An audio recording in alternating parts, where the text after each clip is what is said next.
আজকে তোমাদের সাথে কথা বলবো আমাদের বায়োলজির সাজেশন নিয়ে। এসএসসির পোলাপান যারা আছে কোয়েশ্চেন ব্যাংক সলভ করছো বা টেস্ট পেপার সলভ করছো, তারা একটা ব্যাপার খেয়াল করলে দেখবা যে বায়োলজির কোয়েশ্চেনগুলো স্পেসিফিক কিছু টপিক থেকেই বারবার ঘুরে ফিরে আসে। তো আজকের ক্লাসে তোমাদের 14টা চ্যাপ্টারই একদম কমন যে টপিকগুলো থেকে বারবার তোমার স্কুলের পরীক্ষা বলো, বোর্ড পরীক্ষা বলো, সব জায়গাতে সৃজনশীল প্রশ্ন আসে, সেই টপিকগুলো তোমাদেরকে একটু বলে দিব। এই টপিকগুলো নিয়ে যদি তুমি পড়ো, তাহলে যারা 9-10 এর পোলাপান আছো, 9 এর পোলাপান আছো, 10 এর পোলাপান আছো, এসএসসি পরীক্ষার্থী আছো, সবার জন্য এটা কাজে আসবে।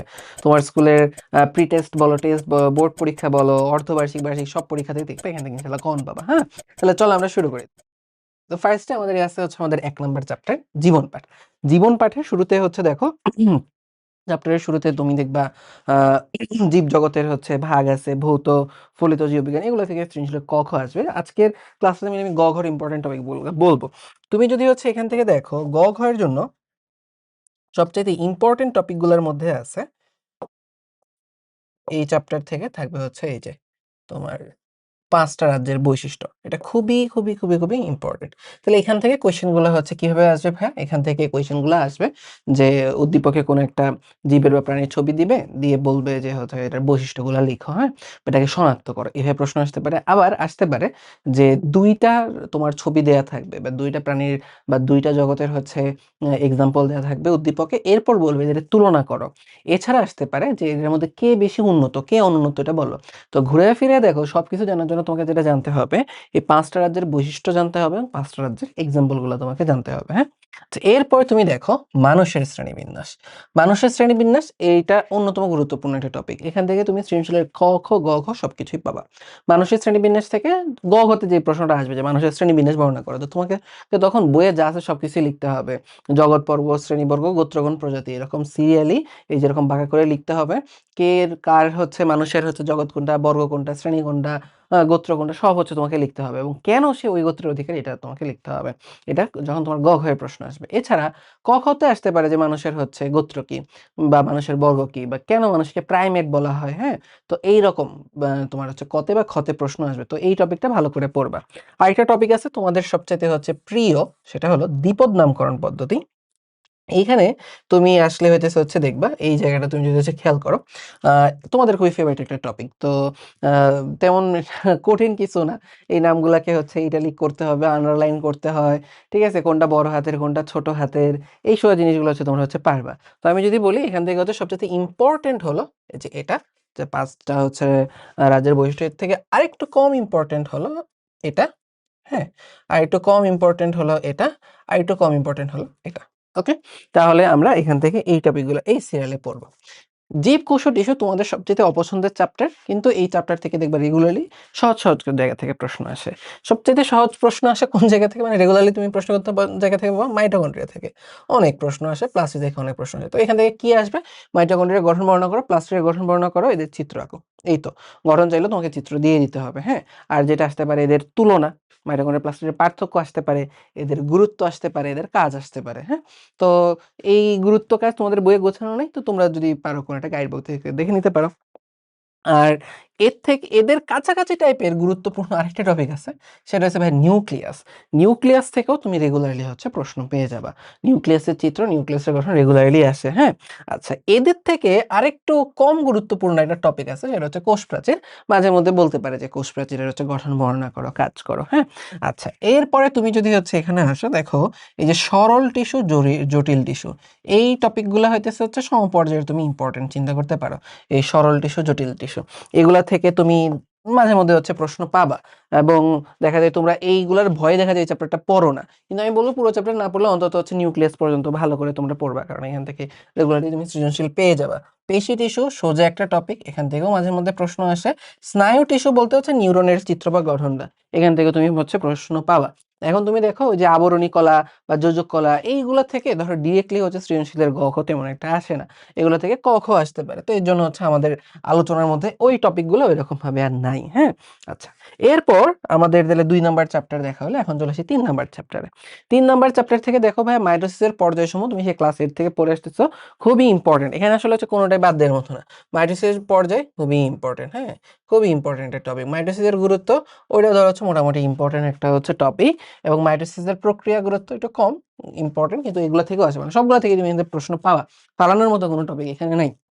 মাইটোসিসের গুরুত্ব মাইটোসিসের পর্যায়ে তোমাকে যতই বলুক, পর্যায়ের বৈশিষ্ট্য লেখার সময় কিন্তু অবশ্যই চিত্রগুলা তোমাকে আঁকতে হবে। মাইটোসিসের গুরুত্ব তোমাদের বইয়ে এগুলা প্যারা করে দেয়া আছে। প্যারা করে না লিখে তুমি এগুলা পয়েন্ট করে লিখবা। তাহলে দেখবা ভাই ইনশাআল্লাহ নাম্বার বেশি করে পাবা, হ্যাঁ? আচ্ছা, এরপরে যদি হচ্ছে বলি যে মাইটোসিসের তোমার মিয়োসিস প্রক্রিয়ার গুরুত্ব। এখান থেকে মিয়োসিসের এখন একটা ছবি আছে, একটা থেকে ২ টা কোষ হয়, ২ টা থেকে ৪ টা কোষ হইতেছে। এই ছবিটা তোমাকে আগে শিখতে হবে, হ্যাঁ? এই ছবিটা তোমার পরীক্ষাতে আসার মতো একটা জিনিস। তাহলে আমাদের ৩ নাম্বার চ্যাপ্টার সোজা একটা ছোট একটা চ্যাপ্টার। এখান থেকে এই কয়টা টপিক থেকে প্রশ্ন আসে।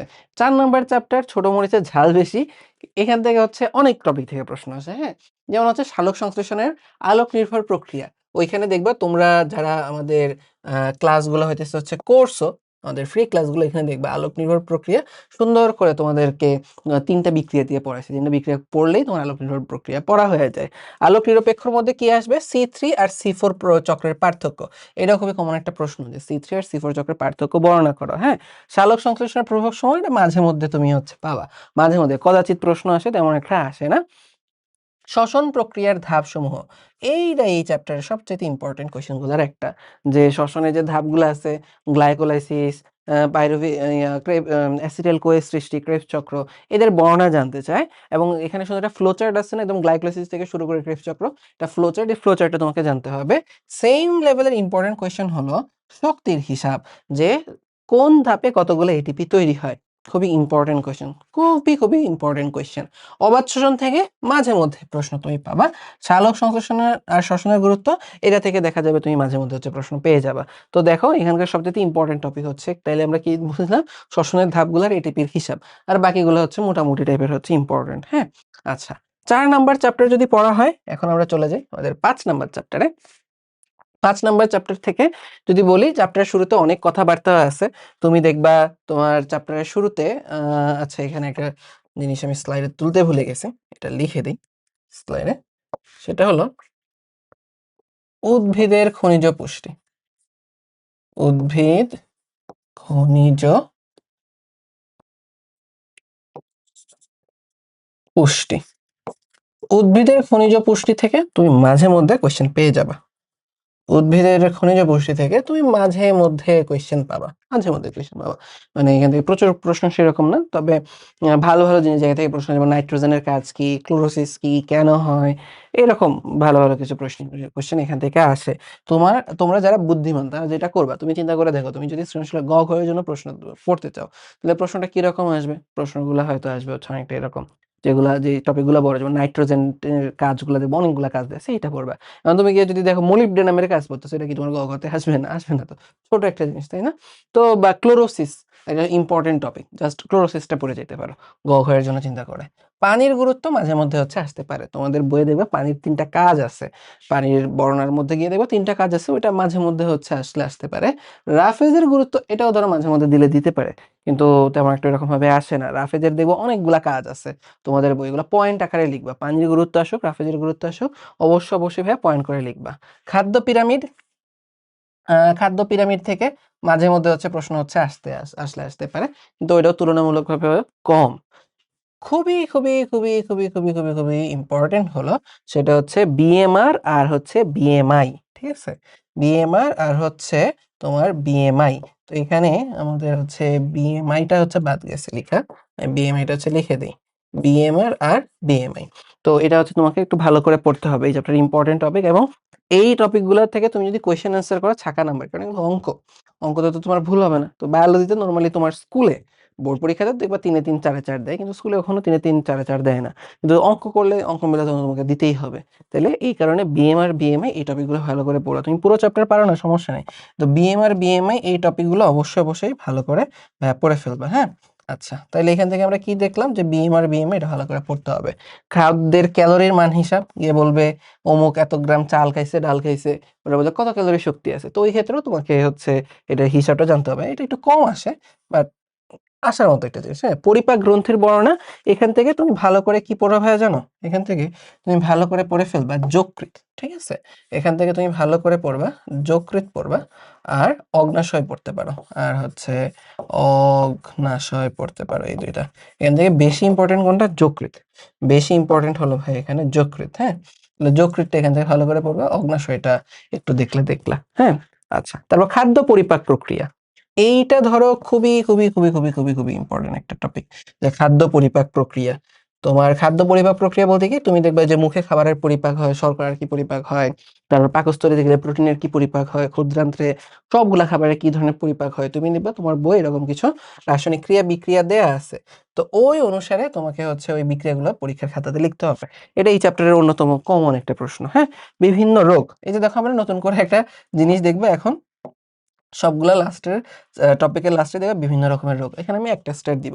এখন ভাইয়া তুমি জাস্ট চিন্তা করে দেখো, তোমার মেইন টার্গেট হইতেছে কি বলতো তো, কি বোর্ড পরীক্ষাতে একটা ভালো নাম্বার পাওয়া। এখন তুমি একটা জিনিস মাথায় রাখবা, বোর্ড পরীক্ষাতে রোগ থেকে বেশি গেলে একটা সৃজনশীল আসবে। কথা বুঝতেছো? তোমার বইয়ে কিন্তু এই যে এত রোগ, এত রোগ, তোমরা রোগ পড়তে হচ্ছে অনেক বোরিং ফিল করো, মনে থাকে না তো লক্ষণ, বৈশিষ্ট্য কি করতে হবে মনে থাকে না। তো এই যে এটার কারণে একটাই সান্ত্বনা, যে বোর্ড পরীক্ষাতে সৃজনশীলে যদি রোগ আসে, বেসিক্যালি একটা রোগ আসবে, বেশি আসবে না। তো তুমি তো হচ্ছে একটা স্কিপ করে তুমি যদি একটু ভালো করে পড়াশোনা করো, যে এত সাজেশন দিতেছি, ওইগুলো যদি তুমি ভালো করে পড়ো, এই একটা টপিক তুমি যদি নাও পড়ো, ওটা নিয়ে তোমার আর কোনো প্রবলেম হবে না, হ্যাঁ? তো এটা নিয়ে ভাইয়া টেনশন নেয়ার কোনো কারণ নেই, হ্যাঁ? আচ্ছা, তাইলে এই যে রোগ বললাম, এই যে ৫ নাম্বার চ্যাপ্টারে দেখবো অনেকগুলো রোগ আছে। রোগ যেকোনোটাই আসতে পারে। রোগ তোমাকে এরকমভাবে আমি বলে দিতে পারবো না যে এটা আসবে, ওইটা আসবে, ঠিক আছে? পরে একটা যদি মানে কিছু তো হচ্ছে কমানো যায়, এটা বেশি করে পড়া। একটা যদি না আসে তখন তো হচ্ছে ধরবা আমারে। এখনকার রোগগুলা থেকে এমনিতেই সৃজনশীল আসে না। আর আসার সময় যেকোনোটা থেকেই স্যারের মন চাইলে দিতে পারে। এখন ধরো স্যারের একদিন হইতেছে পরীক্ষা করতেছিল। ওইদিন ধরো হইতেছে কি পাতলা পায়খানা হইতেছে। তো সে ওইদিন ডায়রিয়া দিতে পারে, আমাশয় দিতে পারে, আমাশয় থেকে সৃজনশীল করতে পারে। আবার ধরো হইতেছে পরীক্ষা খাতা দেখার সময়, প্রশ্ন করার সময় মনে হইলো অনেকদিন ধরে তার হচ্ছে পেটের মধ্যে হচ্ছে কৃমি লাগতেছে, ঠিক আছে? কৃমির লক্ষণগুলা তার মনে পড়লো, বা মনে হলো যে তার কোষ্ঠকাঠিন্য, দিতে পারে কোষ্ঠকাঠিন্য। তো এখন অনেক কিছুর উপরেই ডিপেন্ড করতে পারে। কথা বুঝছো? তো এজন্য রোগ যেটা বলবো, রোগ নিয়ে প্যারা নিবা না। নরমাল ওয়েতে পড়তে থাকবা, দেখবা পড়া হয়ে গেছে। আচ্ছা, ৬ নাম্বার চ্যাপ্টারে যদি আসো, এখান থেকে ব্যাপন আর অভিস্রবণ, হ্যাঁ? ৬ নাম্বার চ্যাপ্টারে যদি আসো, ব্যাপন আর অভিস্রবণ, এখান থেকে তুমি সৃজনশীলের ক, খ পাবা। এখান থেকে গ, ঘ এরকমভাবে আসে না। উদ্ভিদের পানি ও খনিজ লবণ পরিশোষণ, এখান থেকে মাঝে মধ্যে তোমার প্রশ্ন দেয়। ওই যে গ, ঘতে কিভাবে উদ্ভিদ পানি শোষণ করে বা খনিজ লবণ শোষণ করে, এখান থেকে মাঝে মধ্যে গ, ঘতে হচ্ছে প্রশ্ন দিয়ে দেয়। প্রস্বেদন, এখান থেকে তুমি মাঝে মধ্যে হচ্ছে প্রশ্ন পাবা, যে প্রস্বেদন কাকে বলে, প্রস্বেদনের হচ্ছে যে ৩ টা প্রকার আছে, প্রস্বেদনের হচ্ছে যে গুরুত্ব আছে না, যে প্রস্বেদন কেন নেসেসারি ইভিল বলা হয়, এটা থেকে ধরো মাঝে মধ্যে প্রশ্ন দিতে পারে। রক্তকণিকার কাজ, এখান থেকে প্রায় প্রশ্ন পাবা। রক্ততঞ্চন প্রক্রিয়া, এরা ধরো হচ্ছে আরেকটু বেশি ইম্পর্টেন্ট। রক্ততঞ্চন প্রক্রিয়া এখান থেকেও রেগুলারলি তুমি হচ্ছে প্রশ্ন পাবা। খুবই ইম্পর্টেন্ট এটা। রক্তের গ্রুপ ও রক্তদান, এটা তো খুবই কমন একটা প্রশ্ন। বলবে অমুক অমুক অমুকের বন্ধু, রহিমের বন্ধু করিম, করিম তো অ্যাক্সিডেন্ট করছে, রহিম তারপর করিমকে নিয়ে গেছে হাসপাতালে। রহিমের গ্রুপ, রক্তের গ্রুপ এত, করিমের রক্তের গ্রুপ এত। তারপর তোমাকে প্রশ্ন করবে, রহিম কি করিমকে রক্ত দিতে পারবে? কেন দিতে পারবে বা কেন দিতে পারবে না? ওকে, এইটাই এইটাই প্রশ্ন। বা করিম কার কাছ থেকে রক্ত নিতে পারবে, এই টাইপ হচ্ছে প্রশ্ন, হ্যাঁ? আর সবচেয়ে ইম্পর্টেন্ট টপিক এটার থেকে কি বলতো, হৃৎপিণ্ডের গঠন এবং কাজ। হৃৎপিণ্ডের চিত্র আঁকা শিখতে হবে, এবং অবশ্যই হৃৎপিণ্ড কিভাবে কাজ করে সেটা হচ্ছে তোমাকে হচ্ছে খুঁজে বের করতে হবে, হ্যাঁ? ওই যে তোমার গঠনগুলা জানতে হবে, কয়টা প্রকোষ্ঠ থাকে, কয়টা কপাটিকা থাকে, রক্ত কোন দিক থেকে কোন দিকে যায়। রোগ থেকে, ওই যেটা বললাম, মাঝে মধ্যে তোমাকে প্রশ্ন দিবে রোগ থেকে। তো রোগ এখানে হচ্ছে ৩-৪টা রোগ আছে, হ্যাঁ? ওই ৩-৪টা রোগ একটু আইডিয়া রাখবা, একটু দেখে রাখবা যতটুকু পারো আরকি। এগুলো নিয়ে এত প্যারা নেওয়ার কিছু নাই। হ্যাঁ? আচ্ছা। তারপরে আমরা একটু সামনের দিকে এলে আমরা এখন চলে আসি ৭ নাম্বার চ্যাপ্টার। ৭ নাম্বার চ্যাপ্টার থেকে দেখো, ফুসফুসের গঠনটা থেকে মাঝে মধ্যে হচ্ছে প্রশ্ন দিয়ে দিতে পারে, যে ফুসফুসের গঠন বর্ণনা করো। সোজা জিনিস বা শ্বসনতন্ত্রের গঠন বর্ণনা করো। প্রশ্বাস-নিঃশ্বাস প্রক্রিয়া, এটা থেকেও মাঝে মধ্যে প্রশ্ন দেয়। তোমাদেরকে দেখবা তোমাদের ক্লাসের মধ্যে যখন এটা আমি পড়াবো, সুন্দর করে ফ্লো চার্ট করে দিল। তো তোমরা ওইভাবে ফ্লো চার্ট করে লিখে দিলেই ইনশাআল্লাহ ফুল মার্কস তোমরা কিন্তু পেয়ে যাবে, হ্যাঁ? আচ্ছা, তারপর চলো আমরা যাই হচ্ছে গ্যাসীয় বিনিময় প্রক্রিয়া। গ্যাসীয় বিনিময় প্রক্রিয়া, এটা হচ্ছে ভাই ইম্পোর্টেন্ট। এটা খুবই ইম্পোর্টেন্ট যে কার্বন ডাই অক্সাইড কিভাবে পরিবাহিত হয়, অক্সিজেন কিভাবে পরিবাহিত হয়, এটা এখান থেকে একটু ভালো করে হচ্ছে দেখতে হবে, হ্যাঁ? এটা এখান থেকে একটু ভালো করে দেখতে হবে। এই চ্যাপ্টারের রোগগুলো থেকে মাঝে মধ্যেই প্রশ্ন আসে। যে শ্বসনতন্ত্রের রোগ যেগুলা আছে, হ্যাঁ? দেখবা তোমাদের এই চ্যাপ্টারে বোধহয় ৫ টা না ৭ টা রোগ দেয়া আছে। এই ৫-৭ টা রোগ একটু ভালো করে পড়ে ফেলবা এবং ৫-৭ টা রোগ এইগুলো একটু কম্পেয়ার করে একসাথে পড়বা। যেমন ধরো তুমি যখন ৫ নাম্বার চ্যাপ্টারের রোগ পড়তেছিলা, ডায়রিয়ার লক্ষণ তুমি জানো, কোষ্ঠকাঠিন্যের লক্ষণ তুমি জানো। কৃমি হইলে ওগুলো কমন সেন্স দিয়ে করা যায়। এখন এইখানে যে রোগ যেগুলো আছে যেমন ধরো হচ্ছে ব্রঙ্কাইটিস আছে, নিউমোনিয়া আছে, যক্ষ্মা আছে, সবগুলোর লক্ষণ হলো কাশি, বুকে ব্যথা। তো তুমি তো কনফিউজড হয়ে যাবা যে আল্লাহ এটা কোন উদ্দীপকে যে রোগ বলবে যে উদ্দীপকে যে রোগটির কথা বলা হয়েছে ওটার কারণ লিখো, লক্ষণ লিখো, প্রতিকার। উদ্দীপকে কি লিখছে? সবগুলোই তো হচ্ছে বুকে ব্যথা, কাশি, কফ। তাহলে এখন তুমি কি করবা? তো এর জন্য আসলে এদেরকে আলাদা করা যায়। এই লক্ষণগুলো দেখে এদেরকে আলাদা করা যায়। তো তোমাকে যেটা করতে হবে পড়তে হবে এবং সবগুলো একসাথে হচ্ছে কম্পেয়ার করে পড়তে হবে। যে তুমি এমন না যে হচ্ছে যক্ষ্মা পড়ে ফেললা, এরপরে হচ্ছে তুমি নিউমোনিয়া পড়লা। যক্ষ্মার লক্ষণটা পরে নিউমোনিয়ার লক্ষণটাও দেখো এদের মধ্যে কি মিল আছে, কি অমিল আছে, অমিলগুলো আইডেন্টিফাই করে ফেলা, হ্যাঁ? দেখবা তুমি তখন খেয়াল করে দেখবা এই ৭ টার মধ্যে প্রত্যেকটারই ১-২ টা ইউনিক পয়েন্ট আছে যেটা বাকি কারো সাথে মিলে না। তো তোমাকে যেটা করতে হবে ওই ইউনিক পয়েন্টগুলা খুঁজে বের করতে হবে। আর আমি যখন ক্লাসে পড়াবো তোমাদেরকে তখন তো ইউনিক পয়েন্টগুলা খুঁজে পড়াবোই, হ্যাঁ? আচ্ছা, এরপর চলে আসো বৃক্ক বা কিডনির গঠন আছে আমাদের রেচন আমাদের ৮ নাম্বার চ্যাপ্টার। এখান থেকে তোমার খুবই কমন প্রশ্ন হলো কিডনির গঠন, কিডনির চিত্র খুবই ইম্পোর্টেন্ট প্রশ্ন। আরেকটা হলো কি হচ্ছে নেফ্রনের গঠন, নেফ্রনের চিত্র খুবই ইম্পোর্টেন্ট প্রশ্ন। এই চ্যাপ্টারের সবচাইতে ইম্পোর্টেন্ট টপিক বলা যায় হচ্ছে যে এই যে নেফ্রন। এরপরে আসবে হচ্ছে কি কিডনি, হ্যাঁ? মূত্র তৈরির প্রক্রিয়া কিভাবে মূত্র তৈরি হয় মাঝে মধ্যে আসতে পারে। অসমোরেগুলেশন এটাও ধরো মাঝে মধ্যে আসতে পারে, কপাল খারাপ হলে আসবে। রোগ তো যেটা বললামই যে এটা নিয়ে প্যারা নেওয়ার কিছু নাই। কারণ বোর্ড পরীক্ষাতে একটা রোগী বেশি গেলে আসবে, হ্যাঁ? আচ্ছা, এখান থেকে আসলে অবশ্যই বৃক্ক বা কিডনির গঠনের মধ্যে চিত্র এঁকে দিবা। আর নেফ্রনের গঠনের মধ্যে অবশ্যই কিন্তু ভাইয়া তুমি চিত্রগুলা এঁকে দিবা। আচ্ছা, এরপরে চলো সাইনোভিয়াল অস্থিসন্ধি। আমাদের হচ্ছে ৯ নাম্বার চ্যাপ্টার চলন। চলন থেকে তোমাকে সবচাইতে ইম্পোর্টেন্ট টপিক কি ভাইয়া? সবচাইতে ইম্পোর্টেন্ট টপিক হলো সাইনোভিয়াল অস্থিসন্ধি। আরেকটা টপিক আছে পেশি সঞ্চালনে অস্থির ভূমিকা। এইটা টপিকটা ইম্পোর্টেন্ট কিন্তু তোমরা কেন জানি এটা হচ্ছে পড়ো না। কেন জানি হচ্ছে এটা ইগনোর করো। কিন্তু এখান থেকে কিন্তু হচ্ছে সৃজনশীল আসে। অস্থি সঞ্চালনে পেশির ভূমিকা। আর দুটার পার্থক্য আসতে পারে। লিগামেন্ট আর টেন্ডনের পার্থক্য, অস্থি আর তৃণাস্থির পার্থক্য বা তুলনা। তো এই ২ টাও তোমাকে একটু দেখে নিতে হবে, হ্যাঁ? কঙ্কাল তন্ত্রের কাজ এটাও ধরো কপাল খারাপ হলে চলে আসতে পারে। কপাল খারাপ না, কপাল ভালো হলে চলে আসতে পারে। সোজা জিনিস। এগুলা পড়ানোর কিছু নাই। ২ টা রোগ আছে এখান থেকে। তেমন কঠিন কিছু না, তাই না? এই যে ২ টা রোগ আছে অস্টিওপোরোসিস, এই রোগগুলা ধরো হচ্ছে সোজা জিনিস। কি হবে? হাতে পায়ে ব্যথা হবে দেখবা সোজা। মানে বৈশিষ্ট্যই দেখবা, লক্ষণও দেখবা ২-৩ টা দেয়া, কারণ প্রতিকারও ২-৩ টা করে হচ্ছে দেয়া। তো এগুলা পড়া নিয়ে তেমন প্যারা নেওয়ার কথা না। তবে ভালো করে কি পড়তে হবে? সাইনোভিয়াল অস্থিসন্ধি, পেশি সঞ্চালনে অস্থির ভূমিকা আর হচ্ছে যে পার্থক্যগুলা, হ্যাঁ? আচ্ছা, ১০ম অধ্যায় যেটা নিয়ে তোমরা হচ্ছে অনেক প্যারা খাও। কিন্তু এখান থেকে ধরো স্পেসিফিক কিছু জায়গা থেকে সৃজনশীলের গ, ঘ এর কোয়েশ্চেন তুমি পেয়ে যাবে। যেমন একটা হলো কি ভাই ফটোট্রফিক চলন। ফটোট্রফিক চলন তো তুমি হচ্ছে দেখছো ভাইয়া যে কি হয়? যে গাছ হচ্ছে যেদিকে আলো যায় ওইদিকে যায়। কেন হয়? এখানে অক্সিজেনের কথা বলবা। একটা ছবি যদি এঁকে দিতে পারো তাহলে তো আরো ভালো হয়। দেখবা তোমাদের বইয়ে অনেকগুলা কথা বলা আছে এই ফটোট্রফিক চলন নিয়ে। স্নায়ুতন্ত্রের বর্ণনা ও কাজ। এখান থেকে কি দিতে পারে? যে অগ্র মস্তিষ্কের বর্ণনা দাও, অগ্র মস্তিষ্কের কাজ লিখো, মধ্য মস্তিষ্কের কাজ লিখো, হ্যাঁ? সেরেব্রাম, সেরেবেলামের পার্থক্য লিখো। এই টাইপ বেসিক জিনিসপত্র আসতে পারে। নিউরনের গঠন খুবই ইম্পোর্টেন্ট। যে নিউরনের গঠন লিখো, চিত্র আঁকো। এটা তো ধরো তোমাদেরকে বোঝানোর কিছু না। এটা কিন্তু আমরা সুন্দর করে ২ নাম্বার চ্যাপ্টারে কিন্তু তোমাদেরকে বলে আসছি, হ্যাঁ? যে ওইখানেও কিন্তু বলছিলাম যে নিউরনের গঠন তোমার এখানে আসবে। প্রতিবর্ত ক্রিয়া খুবই ইম্পোর্টেন্ট। সুন্দর করে প্রতিবর্তী ক্রিয়ার বর্ণনা দিবা পরীক্ষাতে আসলে এবং একটা ছবি আছে না? যে মেরুদণ্ডের মধ্য দিয়ে সিগন্যাল যাইছে হাত থেকে, আবার মেরুদণ্ড থেকে হাতে সিগন্যাল চলে আসতেছে। ওই যে ছবিটা অবশ্যই চেষ্টা করবা আঁকার জন্য। কয়েকবার প্র্যাকটিস করলেই পারবা, হ্যাঁ? তাহলে প্রতিবর্তী ক্রিয়া কিন্তু খুবই কমন একটা প্রশ্ন। গ্রন্থিয় কাজ এখান থেকে মাঝে মধ্যে প্রশ্ন আসতে পারে। যে মানুষের দেহে কি গ্রন্থি আছে, এদের কি কাজ, এভাবে সবকিছুই দিয়ে দিতে পারে। বা স্পেসিফিক কোনো গ্রন্থি বলে ওটার কাজও দিতে পারে। আর এখানে অল্প কয়েকটা রোগ আছে দেখবা তোমাদের বইয়ে। যেমন স্ট্রোক আছে, ডায়াবেটিস আছে, পার্কিনসন আছে, হ্যাঁ? তো এই রোগগুলো একটু হচ্ছে দেখে নিবা। আচ্ছা।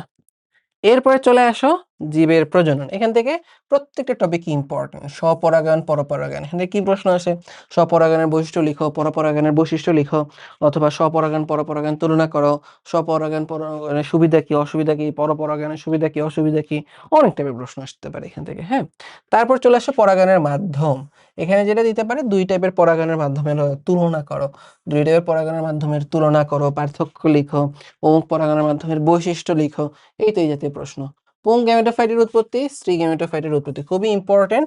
আসলে অবশ্যই চিত্র আঁকার চেষ্টা করবা, এবং তোমাদেরকে ক্লাসে কিন্তু আমি ফ্লো চার্ট করে পড়াইছি, আমাদের ফ্রি ক্লাসগুলোতে হচ্ছে দেখবা। তো এখান থেকে ফ্লো চার্টগুলো এঁকে দিবা, তাহলে দেখবা অনেক বেশি নাম্বার পেয়ে যাবা।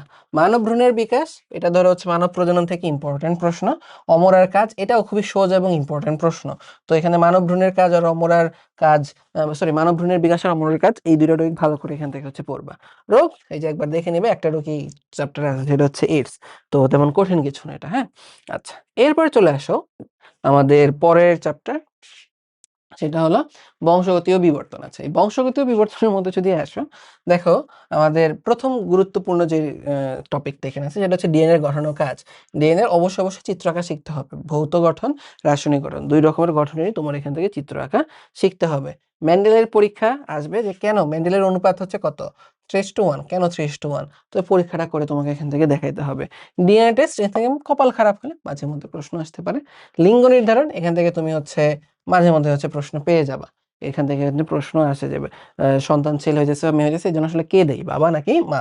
থ্যালাসেমিয়া, বর্ণান্ধতা, লিঙ্গ নির্ধারণ, এইগুলা থেকে যদি হচ্ছে প্রশ্ন আসে, আনন্দে নাচবা, শুকরিয়া আদায় করবা, কারণ এগুলা কি ম্যাথের মতো। তো তুমি যদি এগুলোর অ্যান্সার মিলাইতে পারো, ফুল মার্কস, ঠিক আছে। আর না মিলাইতে পারলে তো হচ্ছে আন্ডা, ঠিক আছে। তাই দোয়া করে, এগুলো আসার জন্য দোয়া করার আগে অবশ্যই নিজে ভালো করে পড়ে নিবা, নাহলে দেখা গেল তুমি আন্ডা পাইছো, পরে তো সমস্যা। ডারউইনের তত্ত্ব, এগুলা থেকে মাঝে মধ্যে প্রশ্ন দিতে পারে, ডারউইনের তত্ত্বের বর্ণনা দিতে পারে, হ্যাঁ। আচ্ছা, তাইলে এখান থেকে আমাদের গেলে পরের চ্যাপ্টার যদি আসে, জীবের পরিবেশ। জীবের পরিবেশ থেকে সবচেয়ে ইম্পর্টেন্ট প্রশ্ন হলো যে একটা বাস্তুতন্ত্রের উপাদানের বর্ণনা, একটা বাস্তুতন্ত্রে কি কি উপাদান থাকে এদের বর্ণনা, দেখো চ্যাপ্টারের শুরুর টপিকই এটা।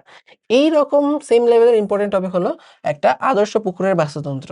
তো এখানে একটা আদর্শ পুকুরের মধ্যে কি কি থাকে, ওগুলো তোমাকে বর্ণনা করতে হবে, বাস্তুতন্ত্রের কোন উপাদানের এক্সাম্পল কি, এবং খুবই ভালো হবে যদি তুমি এখানে একটা চিত্র আঁকতে পারো। চিত্র আঁকলে দেখবো হচ্ছে তখন নাম্বার আরো আরো আরো আরো অনেক অনেক বেশি পাবা, হ্যাঁ। আচ্ছা, এরপর চলে আসো শক্তির প্রবাহ ও পুষ্টির প্রবাহ। শক্তির প্রবাহ, পুষ্টির প্রবাহ থেকে তোমার মাঝে মধ্যে প্রশ্ন আসে, এবং আসলে তোমরা খুশি হবা যে এখান থেকে প্রশ্ন আসছে, কারণ খুবই ইন্টারেস্টিং একটা জিনিস, এবং খুব সুন্দর করে এটা গুছায় লেখা যায়। শক্তির প্রবাহ, পুষ্টি প্রবাহ, ট্রফিক লেভেল, প্রতি লেভেলে কি তোমার হচ্ছে মাত্র 0.1 বা হচ্ছে কি 10% শক্তি হচ্ছে পরের ধাপে যায়। ওকে, এই তো জিনিসপত্রগুলো সোজা, কঠিন কিছু না। বাস্তুতন্ত্রের স্থিতিশীলতায় জীববৈচিত্র্যের প্রভাব, এখান থেকে মাঝে মধ্যে প্রশ্ন আসতে পারে। আন্তঃক্রিয়া, ওই যে ধনাত্মক আন্তঃক্রিয়া, ঋণাত্মক আন্তঃক্রিয়া, মিউচুয়ালিজম, কমেন্সালিজম, হ্যাঁ, এগুলা থেকে কিন্তু প্রায়ই তোমার প্রশ্ন আসে। তো এগুলা এক্সাম্পল সহ, উদাহরণ সহ A to Z ভালো করে তোমাকে পড়তে হবে আন্তঃক্রিয়াটা। ওকে, তো এই টপিকগুলো পড়লে তোমার 13 নম্বর চ্যাপ্টার ক্লিয়ার, মানে হচ্ছে কাভার্ড হয়ে যাবে। এখন চলে আসো আমাদের 14 নম্বর চ্যাপ্টারে। 14 নম্বর চ্যাপ্টারে 2টা টপিক, একটা হচ্ছে টিস্যু কালচার, একটা হচ্ছে জেনেটিক ইঞ্জিনিয়ারিং। তোমাকে 2টা টপিকের থেকে 4টা প্রশ্ন আসে, এবং খুব ইম্পর্টেন্ট। সেটা হলো টিস্যু কালচারের গুরুত্ব, টিস্যু কালচারের ধাপ, জেনেটিক ইঞ্জিনিয়ারিং এর ধাপ, জেনেটিক ইঞ্জিনিয়ারিং এর গুরুত্ব, ঠিক আছে। তো এ হইতেছে মোটামুটি তোমার আমাদের হচ্ছে ইম্পর্টেন্ট টপিক এই চ্যাপ্টার থেকে, ঠিক আছে। তো এই তো আমাদের 14টা চ্যাপ্টারের সবচেয়ে ইম্পর্টেন্ট টপিকগুলা তোমাদেরকে খুবই অল্প টাইমের মধ্যে হচ্ছে একটু গুছিয়ে দিতে চাইছিলাম, বলে দেওয়ার চেষ্টা করতেছিলাম যে কোন টপিক থেকে হচ্ছে কি টাইপের প্রশ্ন আসতে পারে। আর আরো ডিটেলস যদি জানতে চাও যে বইয়ের এই পেজ থেকে কি প্রশ্ন আসবে, ওই পেজ থেকে কি প্রশ্ন আসবে, তাহলে তোমরা যেটা করতে পারো, আমাদের কোর্সগুলোতে এনরোল করে ফেলতে পারো। আমাদের কোর্সগুলোতে কিন্তু আমরা আমাদের এই দাগানো বই দিতেছি, দাগানো বইয়ের মধ্যে প্রত্যেকটা চ্যাপ্টার ধরে ধরে, হ্যাঁ, প্রত্যেকটা লাইন ধরে ধরে, এই লাইন থেকে এমসিকিউ এর জন্য কি ইম্পর্টেন্ট, সৃজনশীলের ক এর জন্য কি ইম্পর্টেন্ট, খ, গ, ঘ কোন টপিকের জন্য কি ইম্পর্টেন্ট, সব কিন্তু গুছিয়ে দিতেছি, হ্যাঁ। তো যারা এই পিডিএফটা চাও তারা কমেন্টে হচ্ছে জানাও, তাহলে তোমাদেরকে আমরা পিডিএফটা পাঠানোর ব্যবস্থা করব। তাহলে আজকে এই পর্যন্তই, ভালো থাকো সবাই, আল্লাহ হাফেজ, আসসালামু আলাইকুম।